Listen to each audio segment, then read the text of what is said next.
If you restrict your daughter so much, those are the daughters that end up on Indian Matchmaker and they're 35 years old and they don't even know how to have a date.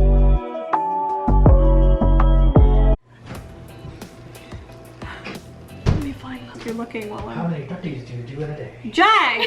It's recording, you know that. You can't do it lower than that, the iPod? iPod, the tripod.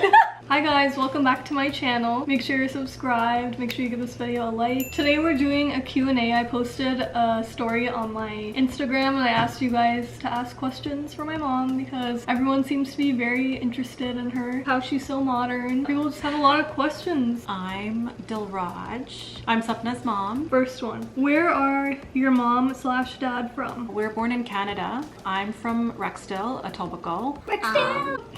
Sapna's dad's from Oakville. Both of our parents are from India. The religion we follow is Sikhism. We're all from the same state, Punjab. Where did you meet your husband?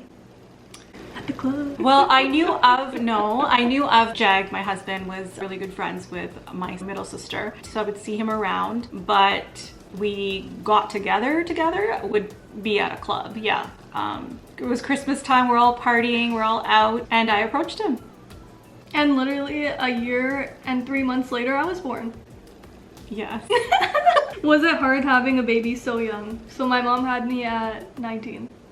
Yes, I did. Was it hard? Hard as in like... Maybe the experience? The whole experience? Or being young? I don't think so, because I had a sister, a baby sister, who's 11 years younger than me. I helped my mom do a lot. Like, I took care of her. I learned a lot from that experience. So when I had Sapna, I already knew a lot about babies. A fruit fly. Oh, I guess it was hard in the sense of like, if I wanted to work or go to school, it was like, I had to make that sacrifice, you know? Do I let other people take care of my kid while I go and do that? It's a really hard thing to do for a mother, but I had a lot of energy. And your labor was easy with me because you were so young. I could have run a marathon when I was 9 months pregnant. When you're over 35, it's a little bit different. Yeah. Challenges and obstacles you faced when you had Sapna at 19. Beautiful kid, by the way. I think a big challenge was self-doubt. Am I doing it right? Judging myself a lot, you know, like I'm so young, I don't know what the hell I'm doing, but obviously I knew what I was doing. Now looking back at it, and I'm in my 40s, I think I did an amazing job for a 19-year-old. You did. A lot of people were expecting something else to happen. Oh yeah. Me not to do well or like go to university, but there was a lot of judgment. When you find out someone's having a kid at a young age, the typical like thing that you think of is like, this is gonna be a hot mess, you know? She turned out great, and I'm so proud of her. I didn't even know that like it's not normal to have kids at 19 till I was like 10, and then I saw like my friends' parents are like 10 years older than my parents, and I'm like, wait a second. Advice you have for individuals in a similar situation? Like young parents? Yeah. Go with your gut. There's no handbook that says what's the right way and what's the wrong way. Have confidence in your parenting skills, and think about like when you were younger, you know, even when you're a kid, you're kind of like, okay, this isn't right, or this doesn't feel right, or, you know, why did this person say this to me, or why did my mom or dad say, like, just learn from your experiences as a child and how your parents parented, and, you know, you can only just try to do better. Was it hard for her to convince her parents for her marriage? Convince? Yeah. No, we didn't really have to do convincing. It was basically our decision. I did have that moment though with my dad on my wedding day, right before leaving to the Gurdwara, where he did pull me aside and he said, make sure you're doing this for the right reasons. You don't have to do this, and you know, I don't care about what people think. I only care about your happiness, and do this because you actually, like, you love him and you want to spend the rest of your life with him. And I was like, hell yeah. But you know when you have that moment where you're like, oh my god, I have to think about this answer, it is going to change the rest of my life. It's the best decision that I ever made. How did you... How the hell am I supposed to even answer these questions? I don't know. I don't have to put it in. How did she balance a career and having a child at a young age? That was a really hard one when I started working. Sapna was 4.5. I worked for Air Miles, actually. Am I allowed to say that in this video? Because I started new and it took a long time to get seniority there. My shift was 4 to midnight. So I remember that. Yeah, okay. You have to make that choice where you're like, I want to be able to support ourselves financially. I want to buy Sapna nice things and like provide a better life for her. So I made that choice. choice, and I would go to work, and Sapna would stay home with like her grandma and her aunt, and they were amazing at taking care of her. But as a mom, you're just constantly like guilt-ridden. And then remember when you got hurt? When you fell off your bike? You were working at Yeah, Miles? Oh my god. Yeah. So Sapna was outside riding her bike, and only her grandpa was outside, and she was wearing a helmet, and she fell and she hit her mouth on the curve, so her gums were all cut up. Her dad took her to the hospital. I got a phone call at work. I sped so fast from Mississauga to the Oakville hospital. I cried all the way, and I just made myself feel like crap. Like I was like, if I was there, I would have been able to protect her. This would have never happened. And then when I got there and I saw her face, and it was just, yeah, I was a hot mess. But yeah, that's what's the hardest part is, you know, just like being like, it's for the best, leaving her at home and then going off to work. But I was okay. I never like, I didn't even think I noticed. Never like, isn't that weird? But I was always like, oh my god, yeah, I'm the worst mother. What is her skincare? Every time you post her, she's glowing. Oh my god, really? You guys think so? Drink lots of water. I drink like 10 glasses or more of water. I drink a lot of green tea. I don't drink coffee. That jittery caffeine is usually not good for you. Not drinking a lot of alcohol. I notice when I drink alcohol. I notice when I drink alcohol, my skin's not that great. Eating a lot of vegetables. Just making sure you wash your makeup off your face every single night. Do you really? Girl, I try. Sorry to break it to you guys, but the more expensive the cream, the better your skin's gonna look.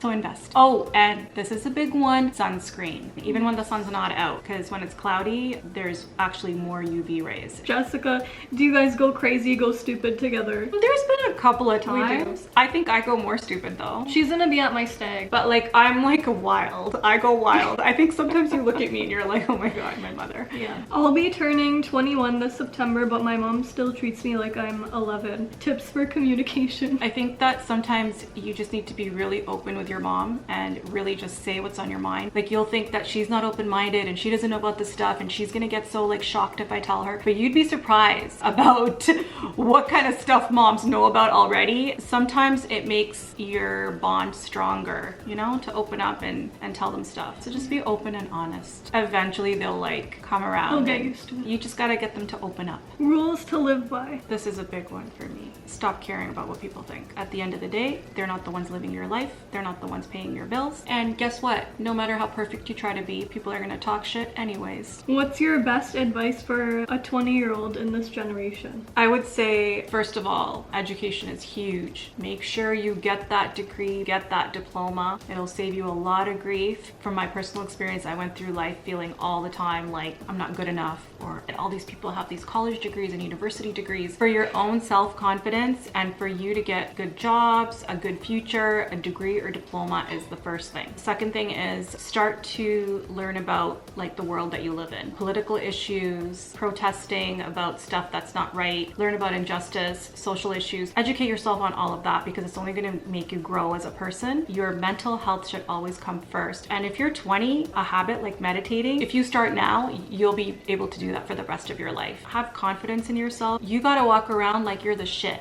Because guess what? No one's gonna tell you you're the shit. You need to tell yourself that. Always in your head, you gotta think to yourself, you know what? I'm different. I'm a somebody. Only you can tell yourself that. You have to make yourself believe in yourself. Yeah. You guys have always shown me that you're not supposed to compare yourself. It has nothing to do with other people. Never compare yourself. Yeah. Just know that you're the shit.